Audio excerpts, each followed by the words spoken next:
is for the thief, one day for the owner of the house. But ICPC, the Anti-Corruption Commission, has reversed the role. It is now every day for the owner of the house. If you're involved in bribery, over-invoicing, or any shady deal, the day of reckoning has come. ICPC, the Anti-Corruption Commission, is watching you. If you're reported for any corrupt practice, you'll be investigated, prosecuted, and punished. Corruption is harmful to our nation. Join the campaign against it by reporting any corrupt practice to ICPC, the Anti-Corruption Commission. Let we join hands with ICPC, make them better. Let's make Nigeria great again. ICPC, they want to. Come on, hand for corruption. Break the chain of corruption now. Don't give, don't take. This message is brought. The civil service is the main vehicle through which governments achieve their set objectives. What this means is that no matter how good a government's policies are, if it does not enjoy the cooperation of civil servants, the implementation of such policies will suffer or can even be dead on arrival. That perhaps explains the tremendous importance that labor unions the world over, including Nigeria, have assumed. Given this obvious clout of labor and the influence it wields over workers who are its members, there is no gainsaying the magnitude of impact the Nigerian labor unions can bring to bear in the fight against corruption if they choose to. Welcome to Corruption Must Go, ICPC's weekly television program. Our focus is on the Nigerian Labour Congress and the fight against corruption as we commemorate the 2019 Workers' Day. I am Murna Barnabas Atiai. Also today, we have anti-corruption stories, ethics and values, drama and more. First, let's join Joy Aja for anti-corruption stories. Over to you, Joy.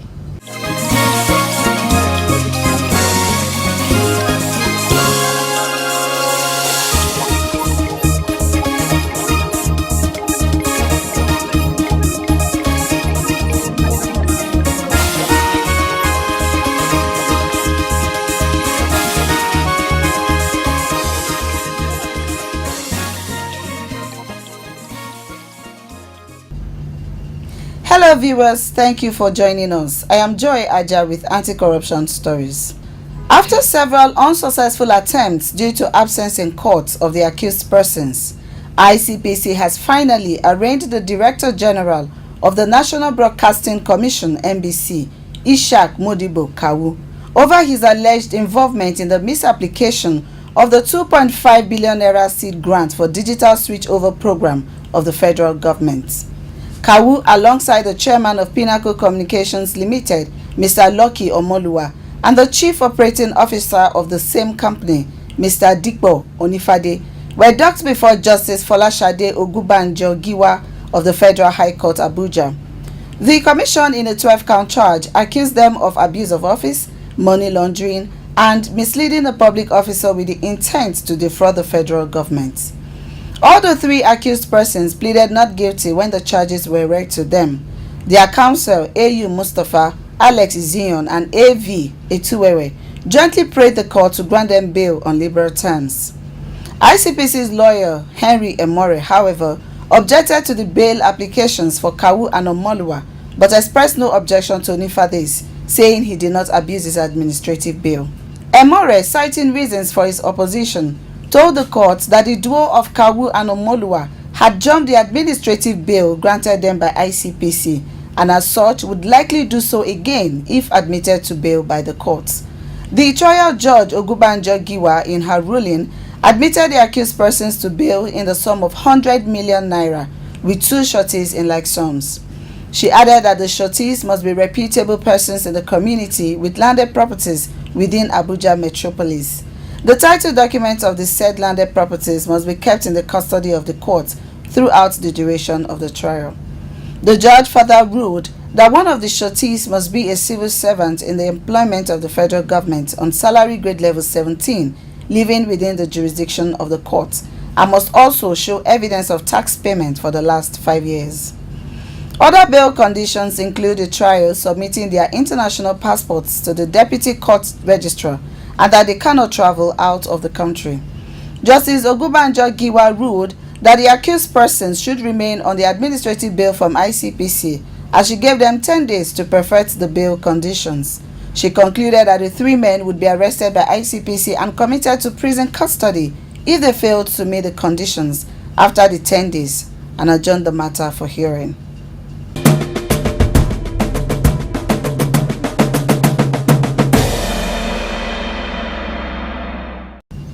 Despite its commendable spate of successes against visa fraudsters, ICPC is not resting on its laurels, as it has again arraigned 2 men, Ihueze Uche Kelvin and Onora Felix, over visa scam.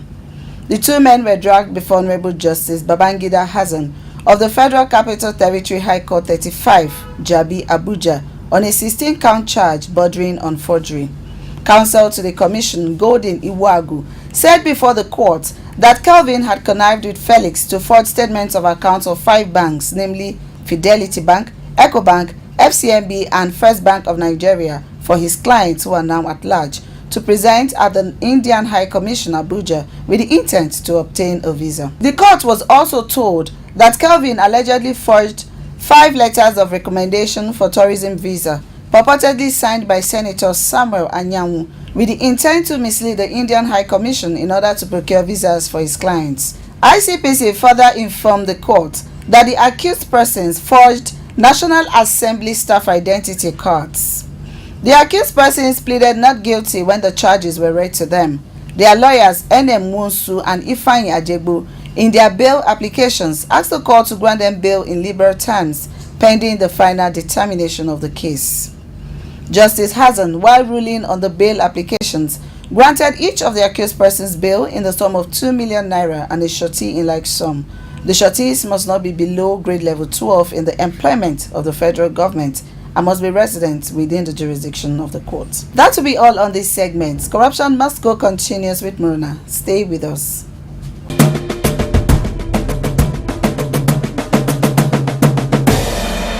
Corruption not in my country.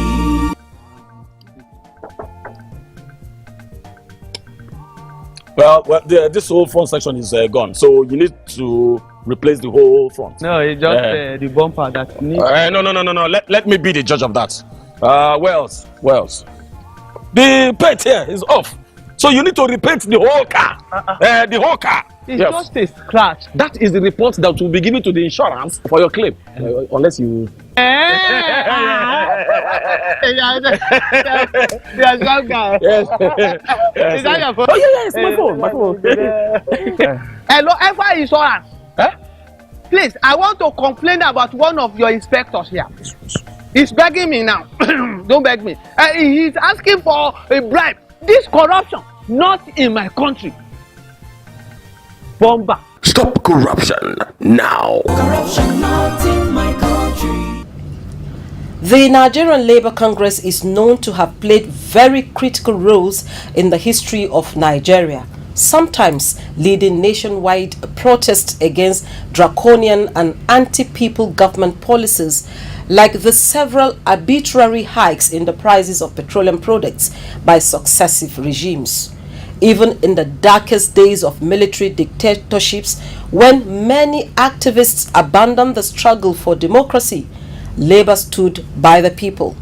Today, in spite of the commendable efforts of anti-corruption agencies, corruption still presents a significant problem to the country. While Labour's past contributions to the struggle against corruption cannot be ignored, it is quite obvious that it can do more.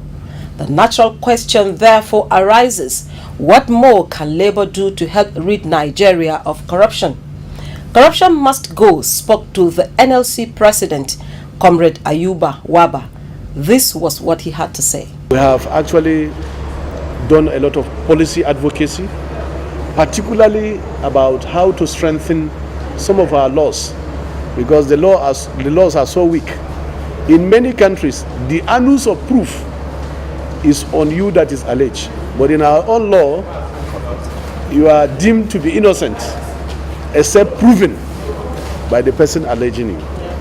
Two, when you look at also the issue of our various punishments and sanctions, there seems to be also very weak. You remember the NLC was the first organization to say that if it's still up to ₦1 billion, it should be capital punishment. In China, they do it. And people say, no, why should it be capital punishment? Which means we are giving incentive for people to continue to steal.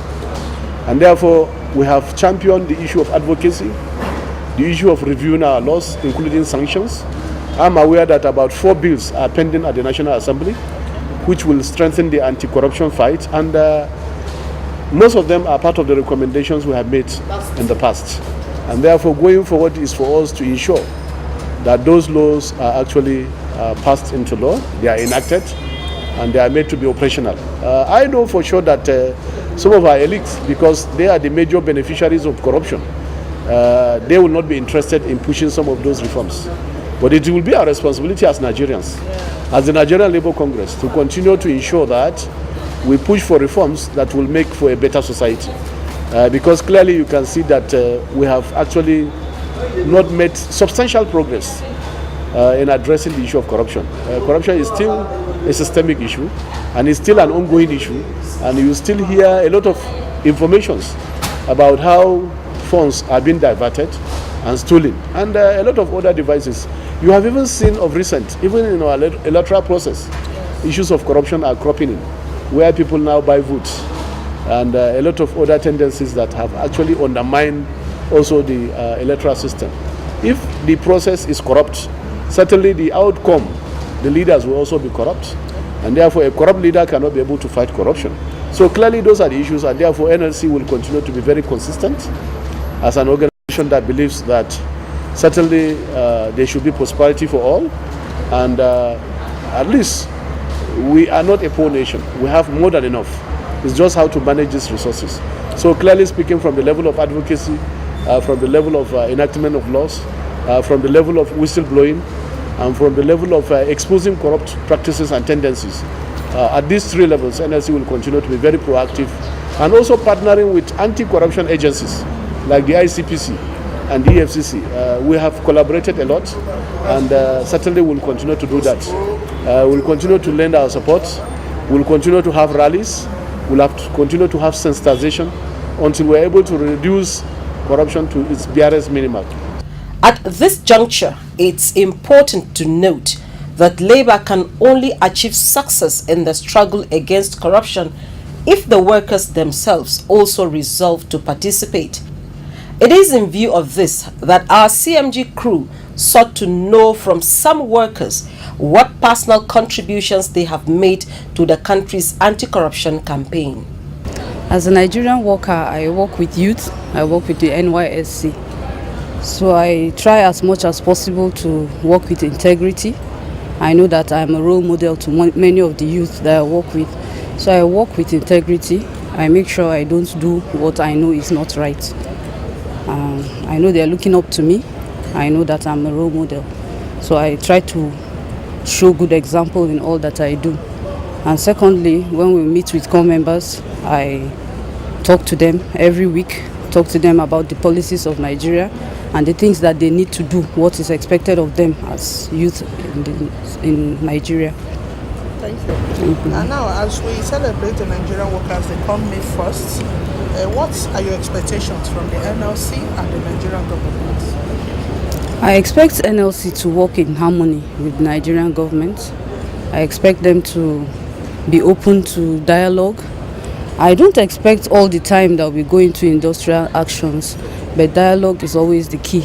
And I expect that they will toe that path, and everything will go on well for us. Number one, I am the director of training, and when we're talking of training, it has to be holistic. We bring in trainings where even accounts departments will have to do the correct thing to know exactly what the statutes are saying, what the Eastern rules are saying when it comes to finance administration. Apart from that, when we're talking of work ethics, how disciplined are you when it comes to coming in time to work? Because if really you don't keep to time, there's already an indiscipline aspect that can lead to anomy in civil service. Apart from that, there is also what we call cross-checking some of these facts. For example, I want to talk of news. If, for example, there's a wild allegation against someone, we go deep inside to investigate to see whether it is true, and when it is true, honestly, we bring it to public domain. And so and in particular, I've been also someone who indeed will say I abhor what you call corruption in the civil service, because corruption in civil service is the reason why we don't have good roads. Corruption in civil service is the reason why we don't have good hospitals. Education is down the drain. People embezzle this money, and as a journalist, I ensure that we expose these people, and of course we ensure that people are held to account for their actions and inactions. For me, as a Nigerian worker, who myself is a Nigerian, we want the best for Nigeria. I want the best for Nigeria, and I know I have a part to play, because I know that corruption is not limited to stealing government money and all of that. Corruption is rooted in everything we do and say, and so I would work to avoid anything that would undermine the goodness of this nation, from the minutest details of doing what I know is right to do, going where I know is right to go, and embracing things that would perhaps make the Nigerian goods, or anything like that that would help promote the greatness of Nigeria and not undermine and not help to put down Nigeria that is already on the ground, rather work to lift up Nigeria. My advice to workers, whether in the public sector or private sector, is that is for them to recognize the fact that we have a common heritage, we have a common wealth, and that this common heritage and common wealth must not be appropriated by a few to the detriment of the majority. Corruption does not consist only of taking what does not belong to you or belongs to everybody, but also conducting yourselves in manners that are not in favor of the generality of the people. So we must at all times be conscious of this fact. We must ensure that merit takes place. We must ensure that public interest is overriding in all our actions that we take. We must say no to bad influences. I must say that we have to be honest.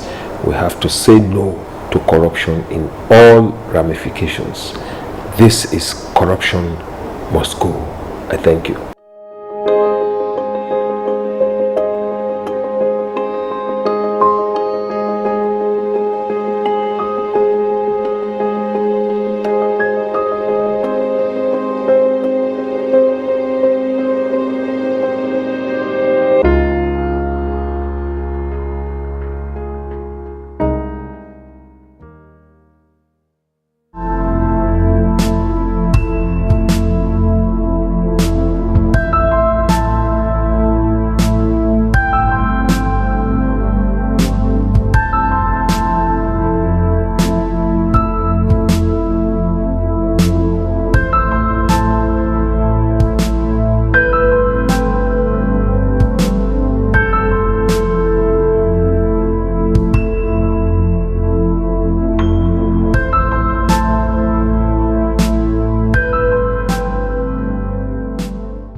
wrong with kí ló máa ń ṣe iná?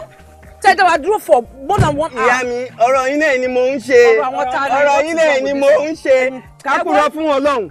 Ká satisfy yín níbi ọ̀rọ̀ yín náà ni mò ń ṣe. Ẹ wo jẹ́ ká lọ jàre. Ká kúrò níbí báyìí. Ẹ jọ̀ọ́ ẹ má bínú. Hello ọ̀gá, màá dọ́dọ̀ yín lẹ́sẹ̀ yín. I am assure you 5 minutes màá dọ́dọ̀ yín ẹ gbà bẹ́ẹ̀. You are deceiving another customer just like you deceived us. The same way he deceived us. Why? Ètò ní iṣẹ́ yìí. Bó o bá kúrò ò lè jẹun, ò lè jẹun. Bó o bá kúrò ò lè jẹun ìyá mi. Bó o bá kúrò ò lè jẹun. Workshop mi leléyìí. Ibi tí èèyàn bá ti ń ṣe ló ti ń jẹ. Ìyẹn ló ń pè ní workshop. Ibi tó bá ti ń work ni kó má ti shop. You cannot base your business on lies. Koda now, it is corruption and it cannot work. Not in my country. Stop corruption now. Corruption not in my country. It is clear from the foregoing that Labour is resolved and has the capacity to play its role successfully in concert with other stakeholders to ensure that this monster of corruption is brought to its knees. Join ICPC in the fight against corruption. Visit our website www.icpc.gov.ng to make your reports, inquiries and suggestions. Also, you can download our mobile app Wahala Day for Android or Google Play Store and iOS on App Store to send in your petition and become updated on the activities of ICPC. Thank you for watching. See you again sometime next week.